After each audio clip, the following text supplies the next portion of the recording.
So this originated from a discussion with an orthopedic surgeon. It's a pediatric orthopedic surgeon appointed between UK and the Shriners Hospital out on Richmond Road.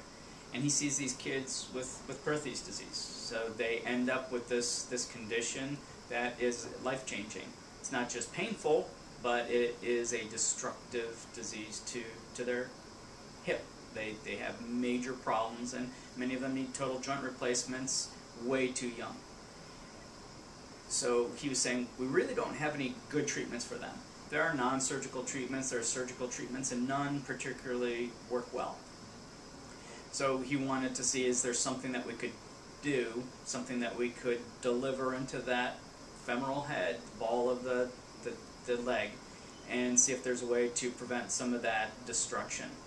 And that's what we try to do, is in having a sort of minimally invasive approach to get the drug delivery system in there. It's a needle going through the side to inject, milliliter, less than a milliliter of this gel in there to see if it would work. A needle going into bone, but you're not opening somebody up to do it. And then you have all that, sort of the human side, the pain and rehab, but also the cost of putting someone in the hospital and all that. So it should be a comparatively simple procedure that seems to have some potential to work.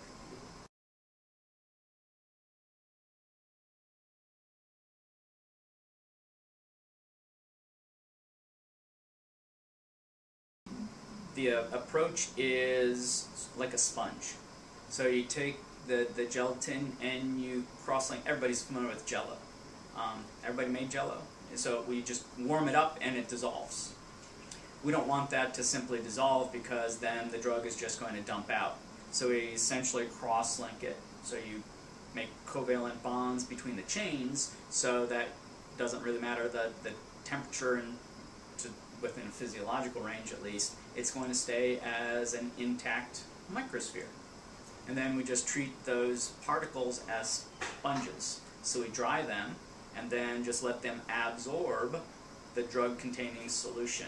So like taking a sponge, putting it in water, and they swell, they absorb water into it. It's just that when our gelatin microspheres swell, they pull drug in as well.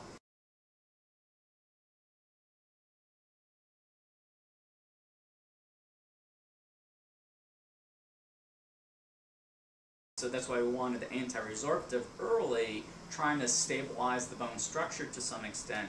And then after you give a few days for that to stabilize, then allow the drug, the simvastatin, the osteogenic, the bone formation promoting drug to start coming out.